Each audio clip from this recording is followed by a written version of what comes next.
Hello, my friend, and welcome to the 706th episode of the Sales Podcast. I'm Wes Schaefer, the Sales Whisperer, your host. Today we have Andrew Stott.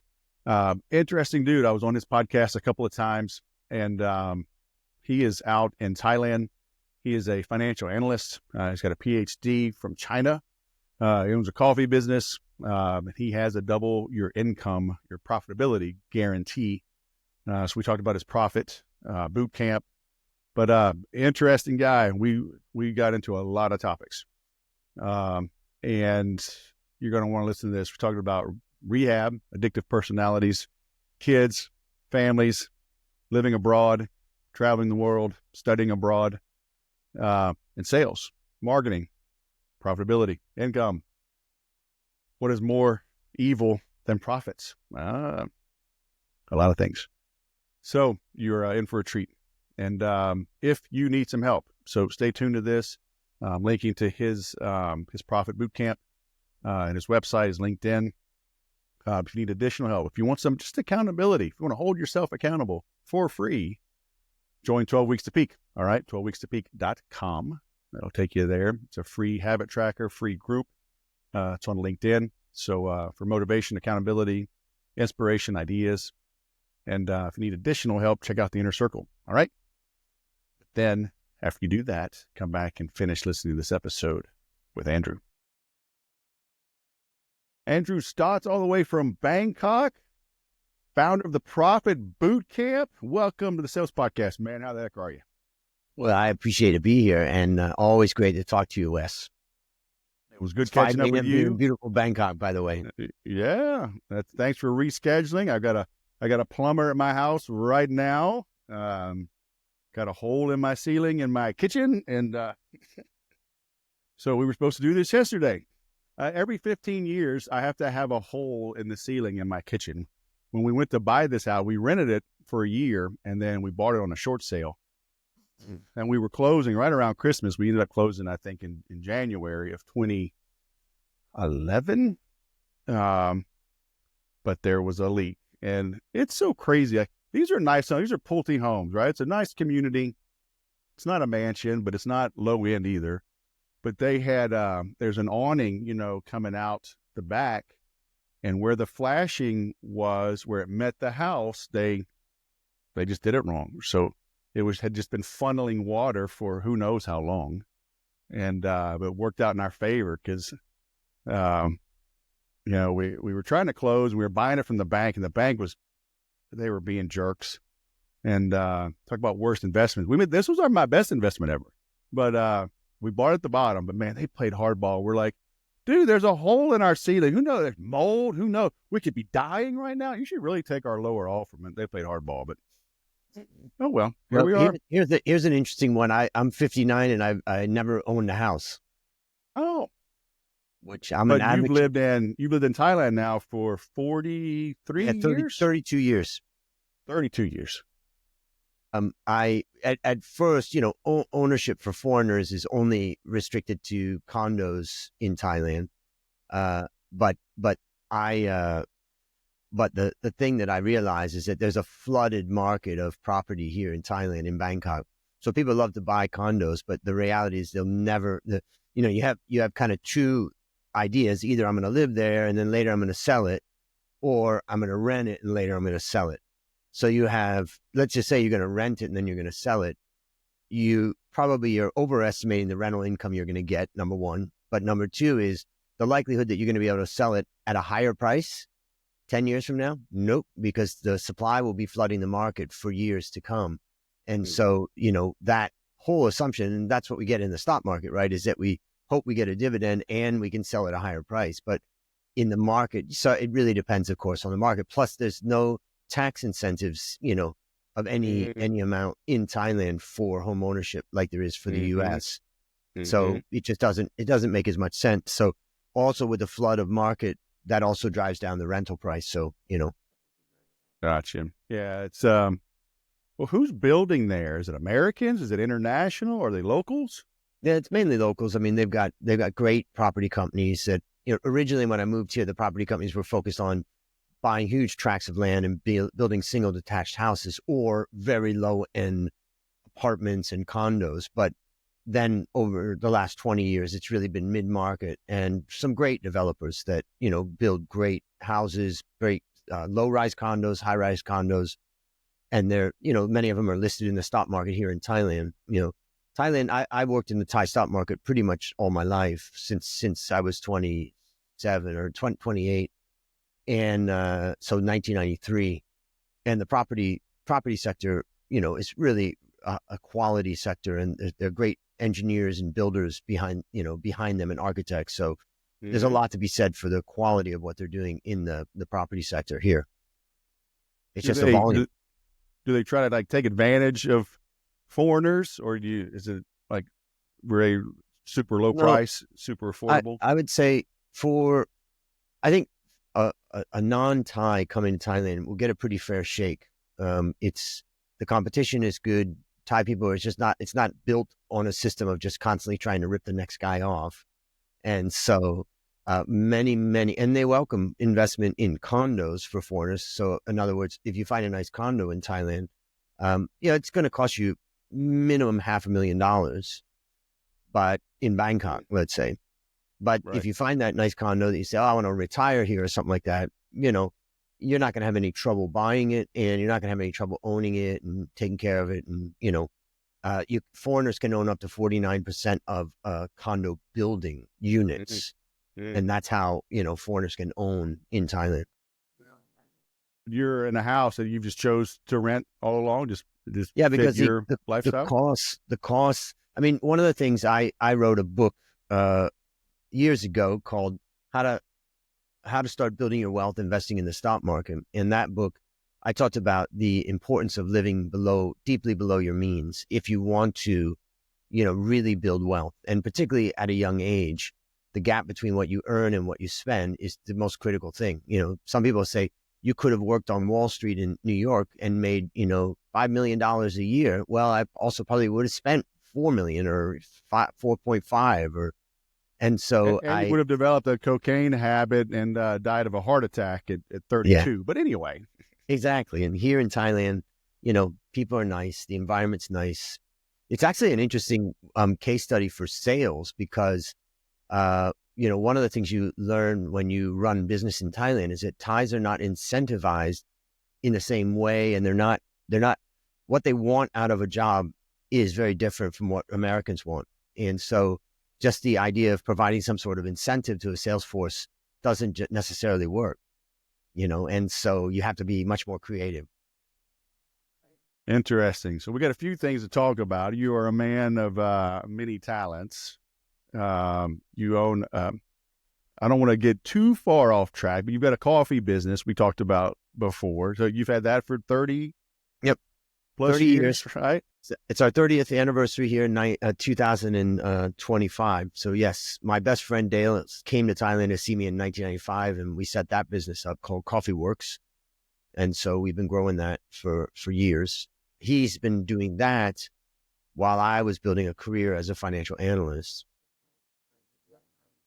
That's interesting, man. Our lives could not be any more different. I'm still golfing. Good grief.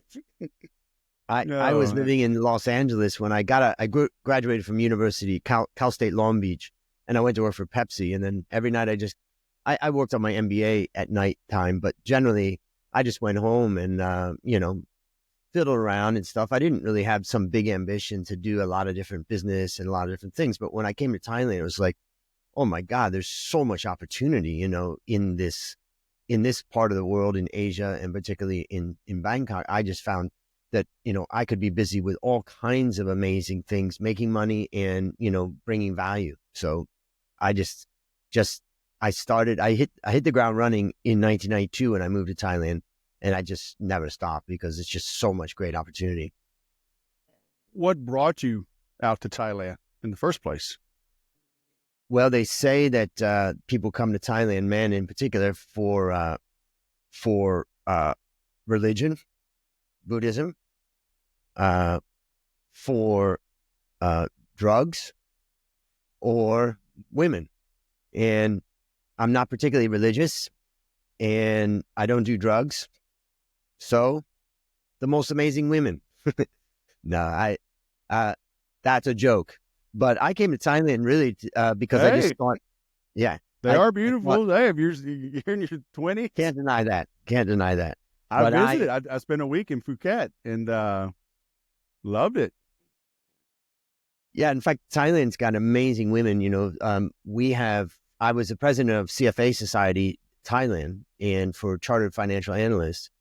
And our number of women, our percentage of women who are in the finance industry and leading the finance industry in Thailand is like tops in the world, or one of the highest in the world of concentration of women in the leadership roles of the businesses in finance, way, way ahead of, let's say, the US or any other market. And so, Why is that?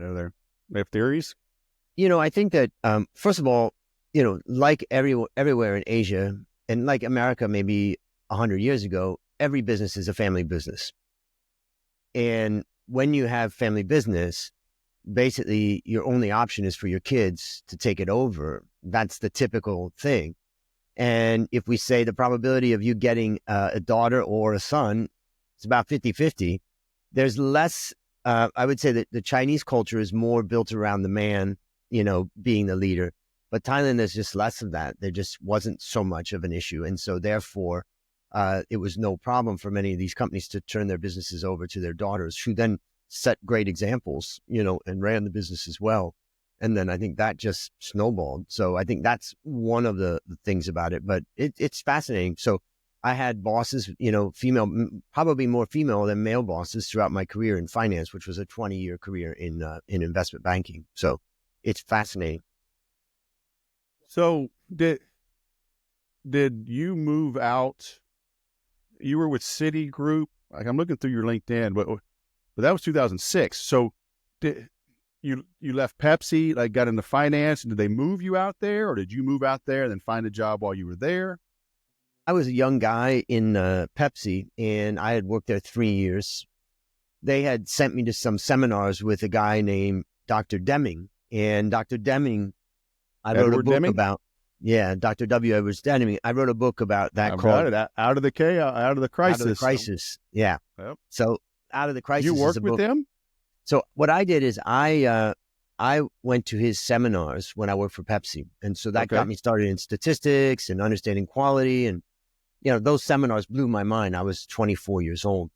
So fast forward to today, I'm the host of the Deming Institute podcast, just because I've kept involved and gotten to know his grandson, Kevin, and other people involved. And so it's been a real honor for me to be able to devote a little time to that. Sure. So that's one of the things. But basically, I looked at the opportunity in Thailand. I traveled around Asia before I came to, before I went to work for Pepsi. And Thailand, I got stuck in Thailand because in 1989, we had the Tiananmen Square event that went on in China. And then I couldn't go to Hong Kong because there was mass protests. So I just stayed in Thailand. And I stayed in Thailand for 2 weeks, and I was like, okay, I think I can try to figure out how to make money here and, build a career. Wouldn't that be interesting? So I went back and started working at Pepsi, working on my MBA, studying, as I mentioned, statistics and quality. And then I finished my MBA, and then I asked Pepsi after 3 years if they'd move me to go work in a factory in Thailand. And they said, no, you're too junior. And so the result was, eventually I quit and I came to Thailand to teach finance. And so I took an 80% pay cut and, just came with very little in my pocket at that time. I was still a young guy. So I kind of say that I really started from zero at that time. By the end of the first year, I decided I want to change my job. And I went back to Pepsi and said, hey, I've been here for a year now. And then they came back and said, well, we think we want to put you in a position there, in management. But then I got a job as an analyst in a stock market. And I thought, well, I've already done the job of of management. And so why not give it a try as an analyst? And I can say on the first day I walked into that job until today, 31 years ago, I found my dream job. I was about 27, 28 years old, but my dream job really, ultimately at heart, I am an analyst. Mm-hmm. And then later on in life, you got your PhD, right? What, at 50? right? Yeah, I graduated. I got invited by a professor at a good university in China who asked if I would, come there and study with him. And I said, absolutely not. And I said, I don't have time. I've got my businesses and all the stuff going on. But he was a very persistent Chinese man and has become a dear friend. But basically, eventually, he wrote me in. And so I started studying with him, working with him, and then doing some research with him. And then eventually graduating, publishing that research. And that research, was about the performance of financial analysts in the stock market, which basically I showed in that research that analysts are overly optimistic in their forecasts by about 25% across the world. And so, that basically means that you have to understand the incentives of the analysts in the investment banking and, recommendation game, and once you understand the incentive, then you make an adjustment for that. So that I did that really. I came home in 2016 and brought to my father and my mother my PhD, which my father had a PhD in organic chemistry, but he always said, never do that because it's just not practical. It's a waste of time. Get out there. You're ready to do business. But he was proud that I brought that home. And it turns out shortly thereafter, he passed away. And so I felt like, I did one part of my job as a good son is to get myself well educated. And then when my dad passed away in 2016, I brought my mom to live with me in Thailand. So my mother's been with me almost 9 years now. Oh, nice. And that's been Does she like it? Yeah, I mean, ultimately, I think you probably, nobody really likes being pulled out of their home and her life was thrown into chaos. She had a stroke and dad, passed, and, it was clear she wasn't going to live at her home, and it just didn't make sense to go to a retirement home. So it kind of just happened, we all talked about it, but in the end, I would say mom likes being with her son, no matter where her son is. And her son likes being with her. So, we're lucky. I had in my youth, I got into a lot of trouble with drugs and alcohol. And I was in a drug rehab when I was 16, another one when I was 17, and another one after that. So I spent nearly 12 months in drug rehab. I came out of that when I was almost 18.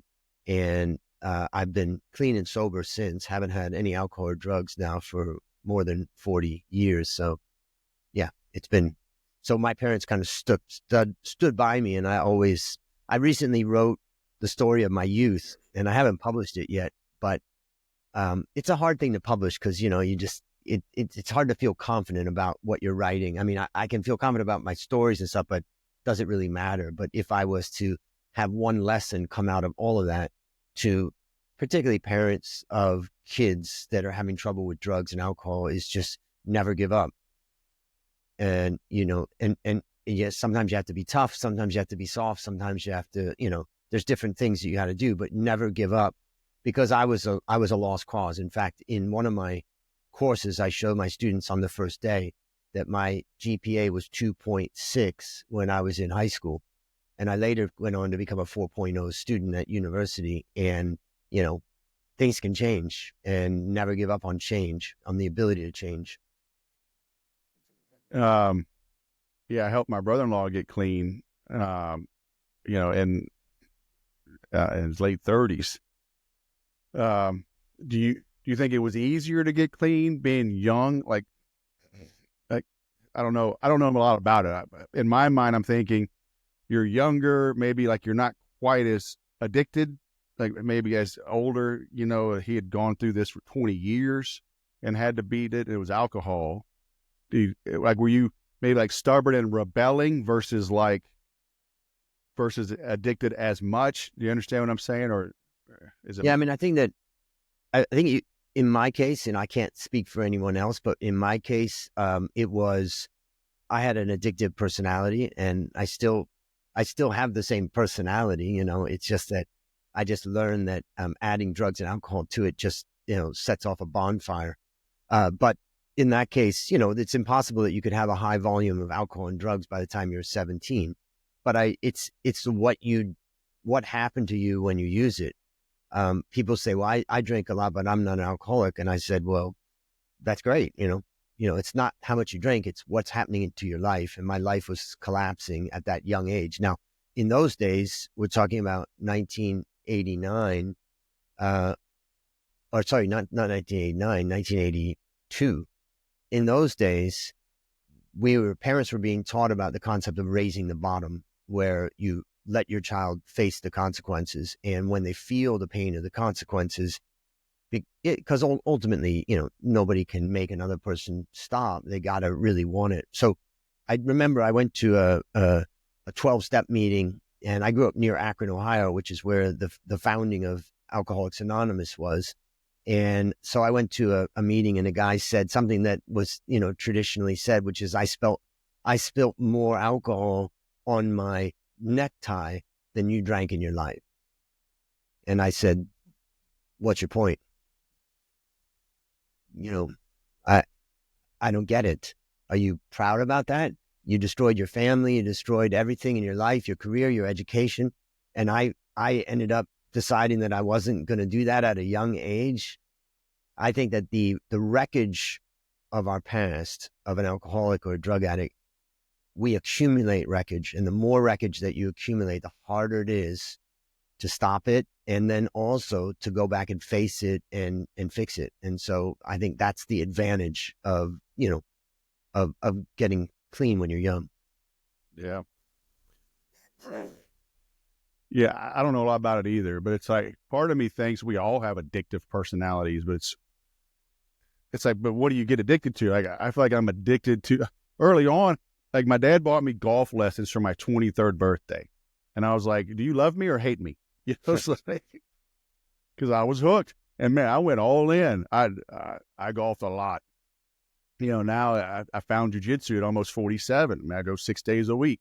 I'm watching Instagram reels of sharing it with buddies. I mean, so it's like I got into sales, and I got books here, I got books there, I got books in my garage, I got digital books. I mean, all the sales guys, Zig Ziglar. I mean, are we all addicted? But it's just like, what do we find early on? I think some people are, let's say, more obsessive or compulsive, let's say, but let's just use the word obsessive. More people some people are more obsessive than others. But then again, some people are more this, and some people are more that, and some people are more this. I learned through my recovery that my character wasn't going to change dramatically. I was going to still have the same character defects and all that. And then it was really a question of how I could build a life where I minimize the impact of the negatives and maximize the impact of the positives. And I think that's a big lesson that I learned myself. So, for instance, I remember sitting down with a woman who was telling me how she works with kids who have ADHD, and I didn't know that title at the time. But I knew that, later I learned more about, the way I work and the way my brain works. But she said, I just feel really sorry for these kids. And I said, what, you feel sorry for a kid that can't concentrate when a boring teacher gets up and talks for an hour? You think that's not normal? You think 99% or 99 out of 100 kids sitting there quietly listening to that is normal? I'm sorry, I don't agree. And so I said, I feel sorry for the other ones that can just sit there. I was on fire as a kid. And one of the things my mom did is she kept a journal. And when I was about 40, she gave it to me, and it showed that at a very, very young age, I was prescribed Ritalin as a method of, pushing down all the energy that I had as a kid. And so I think I was like 7 when they started giving that to me. And, it's incredible. And I suspect that, that did its damage, for sure. And so what I've learned now, not being able to have any drugs or alcohol to change the way I am, what I've learned is, tools and techniques that manage, my weaknesses. And I also learned to maximize my strengths. So one of the key things that I have is I have the ability to focus for, let's say, 4 hours in absolute silence, in absolute solitude. And that is a superpower. And if I was told that, oh, my character is, not good, or I shouldn't do that, well, all the things that I brought to this world wouldn't be here. And so, and I just don't have any, I have no doubts in my life now exactly what I want. And what I want to do is I want to continue to dig deeper into the areas that I'm most interested in. And when I say dig deep, I mean, I've read between 3,000 and 5,000 books. Every time I read a book, I write, a high quality book. I write a cheat sheet, a 1-page cheat sheet where I have everything from that book. And then from that, I create courses and all kinds of different things that help me make sure I learn what's in that book and apply what's in that book. So, and then I surround myself with people who are not having the similar character defect. And I don't even want to call it a defect. Let's just call it a similar character. So my business partner for 25 years, a Thai man in one of my other business, he is what I call Steady Eddie. And, it's like when I've gone into a deep dive and I've climbed the mountaintop and I've found some great solution, I'm exhausted. And I'm like, can you finish this? And he's like, give it to me. And then he just like plows through it while I'm crashing on the sofa thinking about, something else. And so that's what I've done is I've, surrounded myself with people that have offsetting skills rather than trying to feel bad about the way I am or something like that, nonsense. Yeah. Amen. It's, that's good, right? I mean, opposites attract for a reason. And you don't want to surround yourself with different people or with the same people. It's like watching Elon this week. He's in the Oval Office. Trump's sitting there at the desk, and Elon's giving a press conference. And people are asking, they love their critique. And it's like, hey, that's fair, because they're like, why is Elon, giving a press conference, in the Oval Office? I'm like, because I'm looking at it, and because I support what they're doing, I'm like, hey, I didn't think anything about it. But then I was like, when they brought up the question, I said, well, that's fair. That is weird. It's different. It's unique, but I feel like Trump, he's 8 years older, right, than when he started his first term. But I think he's wiser. And in my very small niche corner of the world, very anecdotal, but I'm the HOA president. I've been president for 3 years, about to start my 4th term next month. And but I ran with some other people, and I ran with an older gentleman who proudly calls himself a bean counter. And he was spearheading the charge I was very vocal about the actions of our board during COVID. I thought they were too restrictive, too conservative. But that's what happens. You get an older board that's out of touch, that just wants to play it safe. The safe thing to do was just lock it all down. No swimming, no nothing. Attorney said okay. So we ran. So the other guy, he said, hey, I'll run everything, but I won't be president. And he's like, you're better at communication, the front man. So I was like, okay. And that's how it's been for 3 years. We just renovated the clubhouse. We're installing new camera systems. We're installing a taller gate because we've had security issues. We've built up the reserves, haven't raised dues at all. We've cut, we're saving $30,000 a year. Major renovations of the pool, replacing heaters for the pool. Now we're going to do a big shade, initiative, putting up pergola and more coverage at the pool area. And like as the president, I'm supposed to give all these big detailed briefings each meeting. So we had to vote on it and approve for this other guy to lead the meetings in that regard. And I'm like, I'm happy to do it. I mean, and he and I agree on 90% of things, but we have our disagreements. And I see Trump is doing the same thing. It's like, I hired this guy to do some things. I'm going to sit back and let him do them. So it's like, I'm down with it, so having a team, having someone you can delegate to, or not even delegate, right? I mean, y'all just, it's division of labor. It's smart, so kudos to you for recognizing it and finding someone, you can count on. That's Good the key. stuff. That is the key. So, man, we've been all over the map here. Yeah, I'm that was quite curious, an just intro. personally, on how did you study in a foreign country? Did you have to, could you do most things remotely and go up quarterly or something for reviews or My counseling university, sessions? my university and my professor were, very helpful in that. So I was flying from Bangkok to China, to the city I was going to. It's not a huge thing. So I had a student visa, so I could go in and out anytime. And I just was constantly going back and forth. I had a dorm right next to my professor's office on campus. So, and then I would arrive and I would spend a week or two and attend classes for that period of time. And then I would work on my research in the morning. And I was research focused, really. I did attend classes and the like, but it was all about publishing. And I know a lot about how the pressures are on the Chinese student to publish. And they have done a huge amount of publishing. But the point was that I spent the morning working on my research, maybe 3 or 4 hours. Then I'd go in and meet my professor, go through some stuff, on a typical day.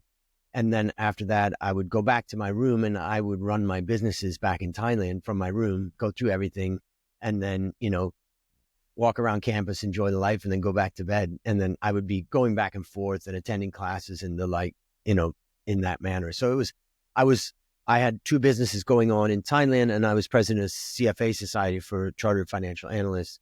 And I wrote 4 books during that time, and I, did a bunch of stuff at that time. So it was a hyper productive time. It was 3 years. How far away is the university? What's the distance for the flight? Well, typically the best is just to fly to Shanghai, and Shanghai from Bangkok is maybe 5 hours. And heck, that's far. Yeah, but I used to travel all around the world as an analyst, so that was nothing for me. And it's a direct flight, and then you take the bullet train from Shanghai to Hefei to Anhui province, where I was going. And in order to, that's I don't know, I don't remember what it was, maybe an hour, but it's just flying. Those that's trains a whole day in of China. travel, though. Yeah, it's a day. Yeah, it's a day. But I'm reading and I'm thinking and I'm doing different stuff. So I enjoyed getting away, on those trips. So yeah, that's cool. So do you know Chinese? Or did you have to learn no, Chinese? I did it all in English. I'm fluent in Thai. I thought about doing Chinese, but in the end, I just realized I don't have the passion for the language at this point, and my language skills in Thailand are great. And so if I wanted to devote more time to any language, I would just learn more Thai. But for right now, it's not where I'm going. I mean, China is definitely the future, I think, for many, many things. And I see a lot of opportunities, but from a perspective of, language, it's just too big of a thing for me at this age. But China is interesting because, pretty quickly, China is going to have more large and liquid companies in their stock market than the U.S.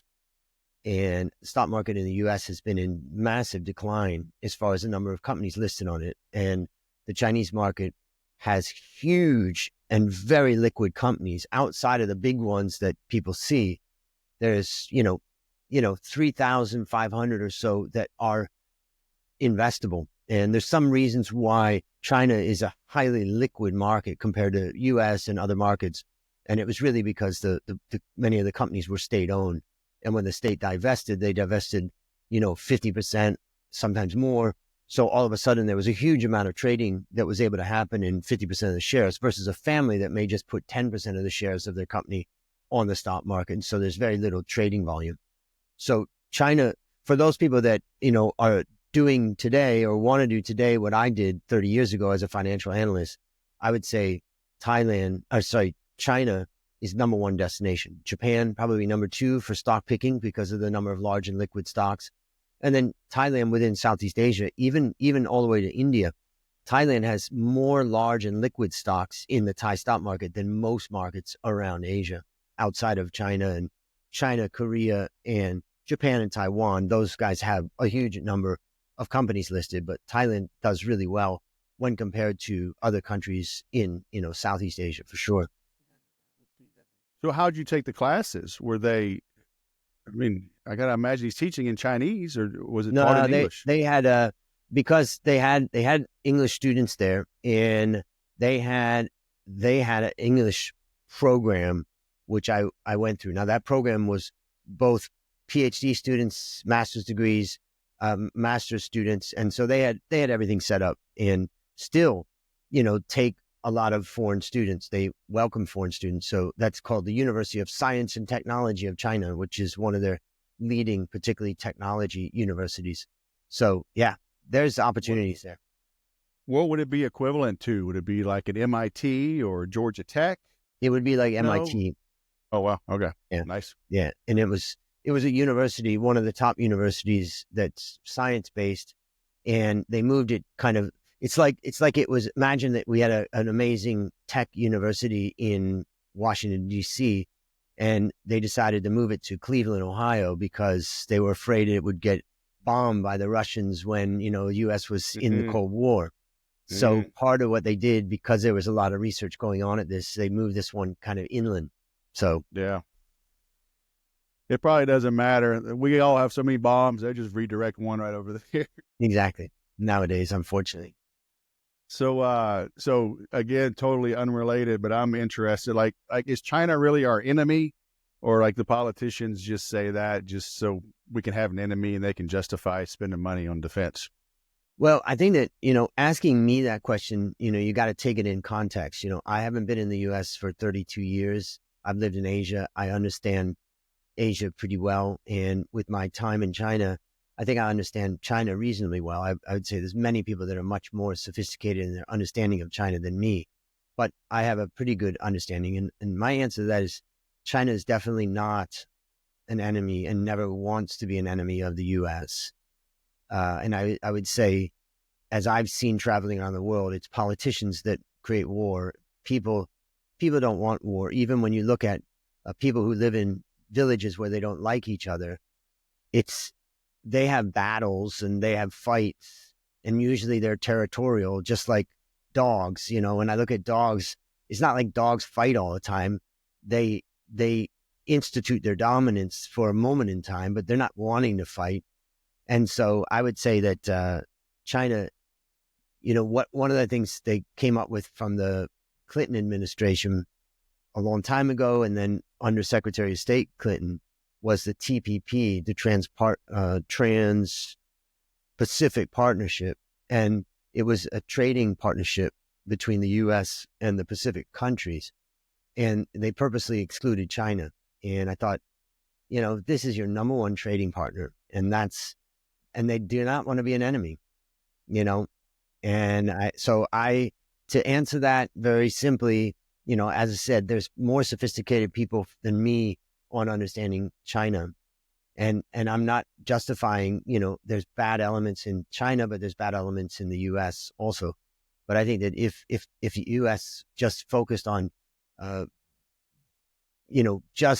just say, if the U.S. had taken all the money it spent on wars and all that and invested it in just let's just say higher education, building the best education system for PhDs, already they would have, cemented a dominance they would maintain for 100 years, because nobody can beat. And, if they invested that only in education from ground up, in helping kids think and learn, there's no country that's going to beat that. That is the competitive advantage of the Americas, or is independent thinking. And if you can just keep going on that strength, it's very hard for countries like China and others to catch up, because they're rote memorization type of systems, and you can't just change those overnight. Right. It takes, a lot of work to change it. So anyways. Interesting.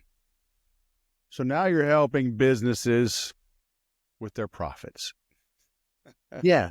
And I'll tell you about the Profit Boot Camp, which is what I just recently started, and I'm launching the first online one on March 3rd 2025. And I'll launch a cohort every month, but after that. But basically, I had my coffee business, and at first, we started in 1995. The Asian crisis hit us in 1997. And all of a sudden, the tiny little business that we had, the factory that we had on the outskirts of Bangkok, was just empty. We had a factory, but we didn't have orders because the Thai economy collapsed by 11% in 1998. And at that time, Asia was in crisis, and I lost my job as an investment banker, and Dale and I moved into the coffee factory, and we did that to survive. We stayed there for a while, and then eventually we pulled out of that and we started to recover. It took many years, and I got back into investment banking and the like, but I always focused on my part, which was the finance and accounting. But many years later, we had a problem with our accountant where we weren't getting on time and accurate monthly financial statements anymore. It was slipping out of our hands. But we were, we had a lot of things going on, and we all had reasons why it was happening, and so we tried to work with her over many years. But eventually, it just started to fall apart, and then COVID hit, and we basically saw our revenue collapse by about 80%. We had 100 employees and a roasting factory that was pretty big. And we were brutalized by it. And at that point, I realized, okay, fine, we've got to lend the company some money and get the company so we survive. But what I realized was that we really needed to focus more on profit. And that's when I dug back into my books, back into my history, back into my thinking on finance and stuff. And I created a curriculum that's basically a 52-week curriculum I call the Profit Bootcamp. And it combines the best books of all time on different topics, from sales to marketing to corporate strategy, and my courses on finance and on the teachings of Dr. Deming and systems thinking. And so it's really how do we upgrade the whole management team in their professionalism and their knowledge in a way that we can have them apply it. I don't want to send my team to an MBA. I need them to be applying things every single week. So you add on this core component of teaching, the best business books of all time, with my benchmarking, which I do every single month. I've developed many years ago something called world-class benchmarking, where I benchmark a company against its global peers. And from that, I can identify what's the weakness of this company. And then since we update it on a monthly basis, we can see how do we move the needle on that particular area. And so that is one of the big components, the education aspect, and then the accountability aspect through tracking the performance. But also, I created something called the Business Blueprint, where every single course that I had, the team is building a Google Doc, let's say, that is adding on notes and comments and ideas and all of my notes on each of these books and each of these topics, so that we're building out our sales, marketing, strategy, management, our whole philosophy of the business. So at the end of it, we have a 100-page or so business blueprint. This is how we run our business. And so that's really what we did. And we quickly doubled profit. And that's when I went out, and I also went out to some other companies. I started working with a glass factory. And then I helped them over a year to double their profits. And I was just testing. And now I'm bringing this now out to the world. And I call it the Profit Bootcamp. I help mid-sized family businesses double their profits in 12 months, guaranteed. If you get to the end of 12 months, you haven't doubled your profits, I return 100% of your money. There's got to be some safeguards in there, though, because some people might get lazy and not do the work. So we'll take a step into the other business that I started about, 7 years or so ago, called Valuation Masterclass. That's where I took all of my teaching on valuation and how to value a company, put it online. And then what I found was my teaching's great, my videos are great, all that, but only 10% of students complete the course. And that's the typical statistic in the world of online business or online courses. So I wanted to figure out how I could increase that. And so I started the the Valuation Masterclass Bootcamp. And from that, I set a 6-week schedule. I set accountability. I name and shame on Fridays who's behind. And I tell them, you can quit at any time. And I give a 7-day refund, so they could get a refund in the first 7 days for the valuation masterclass, but after 7 days, no refund, and you can quit at any time. But also, more importantly, I can kick you out at any time. And so if you're not keeping up on the assignments, and we'll work really well to make the assignments super clear, everybody knows what they got to deliver on. If you're not delivering on that, and I tell you that on a Friday, on Monday, if you haven't caught up over the weekend, it's a shorter cycle. It's only 6 weeks versus 52 weeks for the Profit Bootcamp. But basically, I basically remove those people from the bootcamp. And so it's very unlikely that someone's going to, they're probably going to quit or get kicked out if they're not participating. Ultimately, I want to deliver transformation. And the transformation is I want to help you double your profits. And when you double your profits, it's a gateway change. It opens you up to all kinds of other opportunities. And I learned that with my own business. And I'm a finance guy. I mean, I should have known this much better and implemented this much better a long time ago. But now I will never. And yesterday I was at my factory with the management team, as we've already, it's let's say double is what we're going for. And as we've gotten now to an extremely high level of profitability, I said, I will never, ever, ever let this go. And so, it is a relentless pursuit. And some people say, oh, you're only focused profit. Well, that's capitalism. And capitalism is all about delivering profit. I had a guy talk to me, he said, I believe profit is evil. And I said, so what do you think is loss? Try losing in your business for 5 years, 3 years, 12 months. Can't give salaries, can't give pay raises, can't invest in things, can't bring better service to your customers. Losing money is it's ultimately a destructive force. And so making money within obviously legal and ethical frameworks, making money and making profit is about winning. And when you're winning, you have more cash, you can invest in things, you can hire better people, you can implement new ideas, you can try out things, you can R&D. This is what the best business is in the world. No, you got to get to profit. And so basically, I did a study of about 25,000 companies worldwide listed in the stock market, and the average net profit margin was 6%. So if you are listening and you're thinking, I'm making a 4% net profit margin, you're below average. If you're making 10%, you're above average. I say for all my clients that you should be focused on at least 10% net margin as a small, medium-sized company. That means for every 100 that you make in revenue, you take out all your costs, including taxes and everything else, you should be ending up with 10 as a minimum. Getting to 20 or 30, it's not scalable. I definitely can see companies that are at a very high level of net margin that are small or medium sized, but getting that up to scale, you eventually will eat into that margin. But that gives you some benchmark. For anybody listening that wants to look at their own company, they can just go to theprofitbootcamp.com, and I've got a little survey of whether you're eligible to join, because I also, not only do I kick people out, but also, I work with mid-size family businesses who are committed to doubling their profit. They have to have financial data on a monthly basis, because how are we going to double your profit if we can't measure your profit? And so there are some things that basically my selection is much more narrow. And I think for the purposes of this, your audience in the world of sales, what I would argue is that, think of threes. So in order to niche ourselves to the right place, I want to think of threes. So my threes are mid-size family businesses who want to double profit. I'm not serving mid-size businesses. I'm not serving family businesses. I'm not serving people who want to double their profit. I'm serving the combination of the three. And the result of that is it narrows down my focus, and it helps my clients also self-identify. And so people come to me and say, am I eligible? Can I join?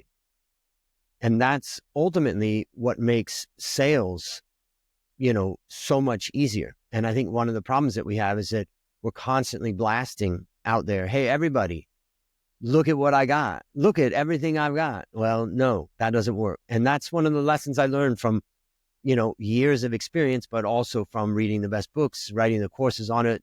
And those are the types of things I help my clients focus on. How do they focus on their corporate strategy? How do they focus on their sales? There's 11 modules in the Profit Bootcamp. And I've got a local university here where I do executive education, and I'm bringing those 11 modules to that executive education program and have been teaching them, testing the material, improving the material, so that what people get in the Profit Bootcamp is really, really, well done material that is applicable only, because that's all I care about, because I want to double my profits of my business. And so I don't care about theory. I care about what can be applied and what am I applying right now. Mm-hmm. And when you say double, does that mean you've doubled 3 years in a row? So first we doubled, we came out of COVID, we recovered to a small level of profit. And in the Profit Bootcamp, we doubled that. And we actually tripled that, but let's just say we doubled it. It was starting from a low base. So, I'll give myself that. But what I found was that when we finished the Profit Bootcamp, I still went to my factory. Now, in this case, I'm doing on-site Profit Bootcamp, which I do for companies in Thailand. But for the online one, I'm not going to necessarily go to the factory, but I'll be following up. But I would go to the factory every single month, go through the data, look at the quarterly or the monthly results. And I can say that, our profit margin and our profits more than doubled in the 6 months after the Profit Bootcamp. It probably tripled, I would say, where we ended up with, let's say in the fourth quarter, was maybe a 12% net margin. And then in the first quarter, I think we're going to get even higher than that. And so I would say once you get the taste of true profit, particularly when you've been meandering along with minimal profit, once you get the taste of that, you see what it brings to your business. You see how it changed how people feel. We have quarterly meetings now with all the staff in the company, and we make a party out of it. And that's when we've calculated the quarterly bonus that we pay out. Wes, I don't have to tell you, winning is great, and people want to work in a winning organization, because winning organizations have the resources to treat people better, to share some of that wealth. And so, yeah, so I see that even after, part of what I do in the Profit Bootcamp is get people focused and get people determined to improve their profit. But once they get to the end of that, then they're not going to let it go. They're going to carry that forward and carry that focus. So that profit that we've created in that 1 year is actually profit that they could literally have for the rest of their life. If you imagine a company that's making $10 million in profit and we can get it to 20 million, that additional $20 million they can have for the rest of the career of that business, as long as they stay true to the principles. And ultimately, the ultimate principle is bring as much value as you possibly can to your customers. It's funny. Over the years, I taught a lot of my kids sports, and, I'd always start out and say, okay, look, we're here to have fun. I said, but it's more fun when we win. Well, I mean, that whole point of capitalism is the harnessing of the self-interest of winning. But, and how do we harness that? Because it's going to be harnessed in one way or another. As Milton Friedman says, you think that the leaders of communist Russia or Soviet, Russia are not selfish? Selfishness is everywhere. But here with capitalism, we can harness it for good. And so, winning is great. And I help people win. And I am a capitalist, and profit is my passion. So I have nothing to regret on that. I'm not, I love that. And it's ultimately where value is created in this world. Yeah. Amen. Yeah. When you talk about it, when you had mentioned that, let me see, profit is evil, what do you consider loss? So it's like, reminds me of Ayn Rand. There's it's like a 12-page monologue, right? Where the guys where they go, money's the root of all evil. And he's like, really? Have you ever considered what is money? And so I don't know if you're an Ayn Rand fan, but that book tilted my axis. It's like, holy smokes. I was reading that right around the time you were moving to Thailand. early mid 90s.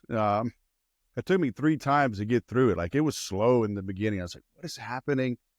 But man, once you get through, like, I think you got to get past like the first 20-25%. Then it's like, but now that I've read it, I read it again. So I love rereading it. But yeah, I mean, I teach people in my valuation masterclass boot camp.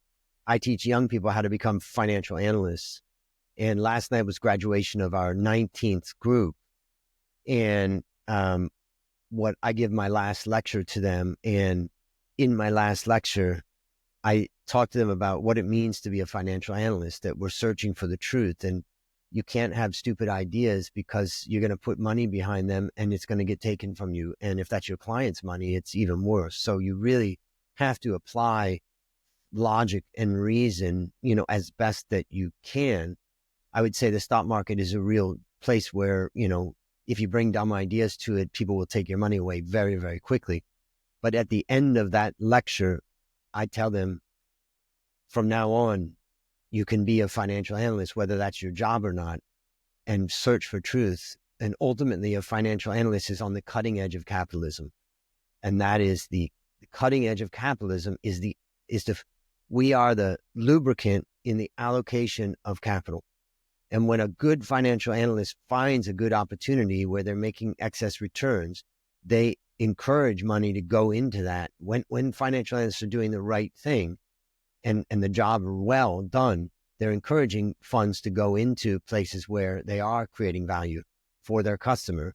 And ultimately and they're taking away from the businesses that aren't. And I think when I hear people that badmouth capitalism, I always tell them, you're looking at it the wrong way. What you're looking at is the 10 guys that have won and gotten to this huge amount of money. But you need to look at the other side. The brutality of capitalism is what makes it so great.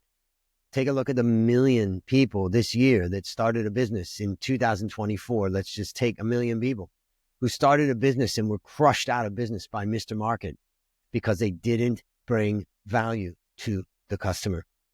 And the brutality of capitalism forces you to find a way to bring value in a voluntary exchange to the market.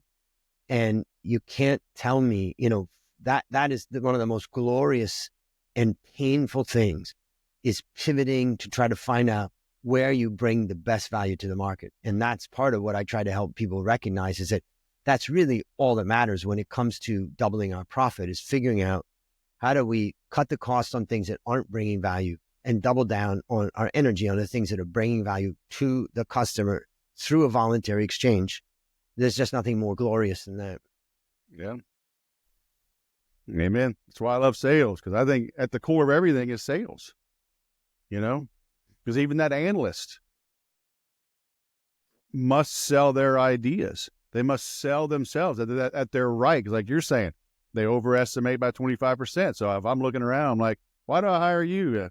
The last guy, I lost 25%, based on what he said I would get. So it's like, it's at the core of our being, right? How do we, come together as cavemen? It's like, hey, let's go hunt saber-toothed tigers today. No, I want to hunt woolly mammoth today. I want to go kill a baby seal. It's like, well, we got to go together. So somebody's got to sell somebody on what you're hunting today. So, I mean, from there on, it's all sales. And yeah, and I have having spent my whole life devoted to finance, I have a kind of a shocking statement I make to my students in my finance classes, which is finance adds no value.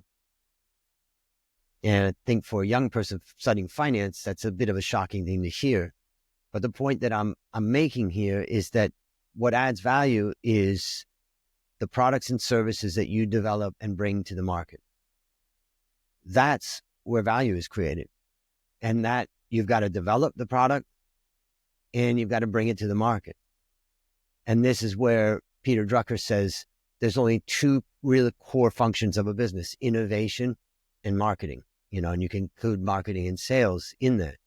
Innovation means you've got to bring something unique and valuable to the market.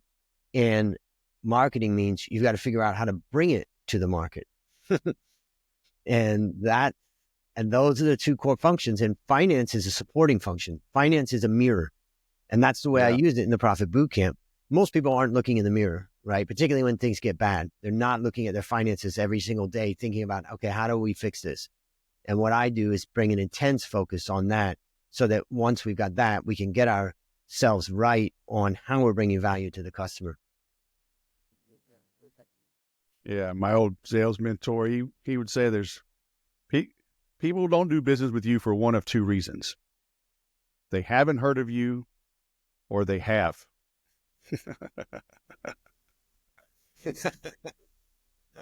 That's good. Keep it simple.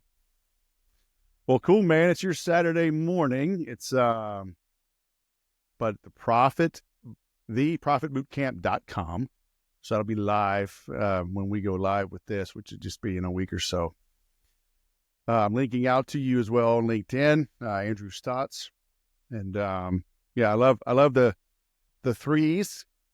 You know, I always tell the people, it's like you gotta choose who to lose. You know, I always use the example, you know, somebody, you know, sells bottled water. You know, who do you sell to? Well, everybody. The human body is 80% water. Everybody is my market. Not everybody spends money on bottled water.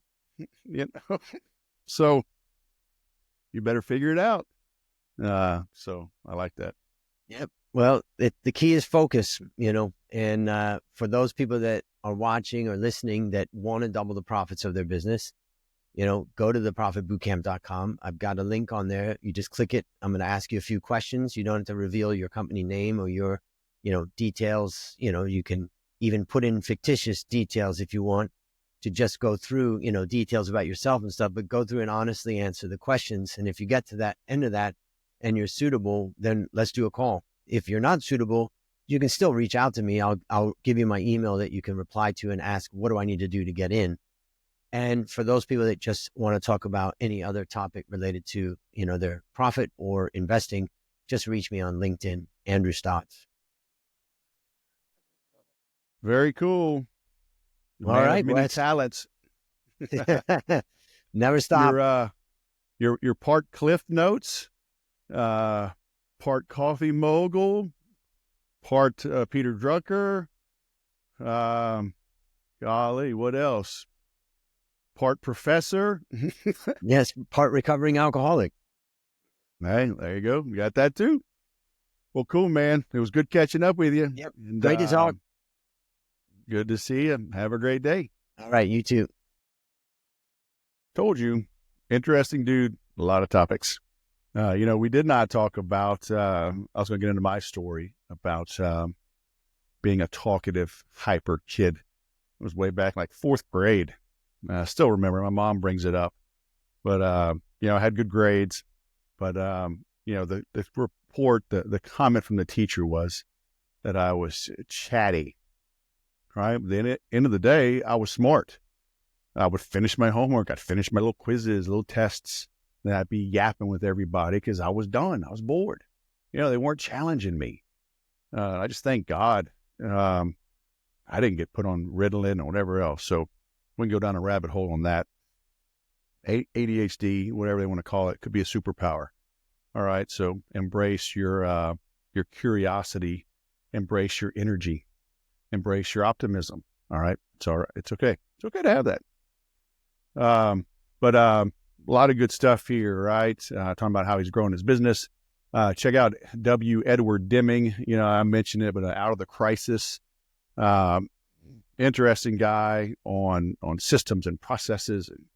He's a good guy to study and understand.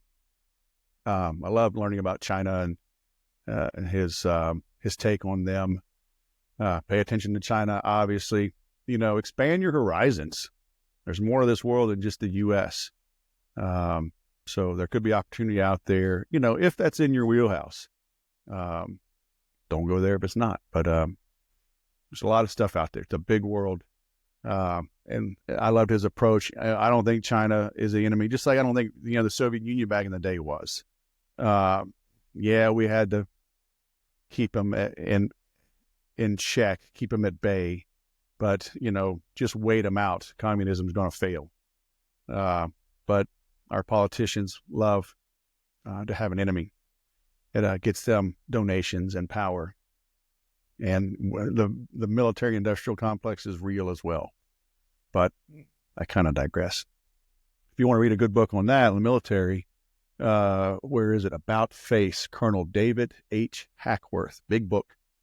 I think he was the most awarded military person at the time, maybe ever. I don't know, but certainly back then. But he wrote, he gave an interview, a scathing interview in 1971 during Vietnam, and he retired right after that and wrote the book in 81. The military industrial complex, a good old boy network, it's alive and well. All right. So I digress. I hope you got a lot out of this. Andrew's a smart dude. Pay attention to the money, pay attention to the profits. It's why you are in business.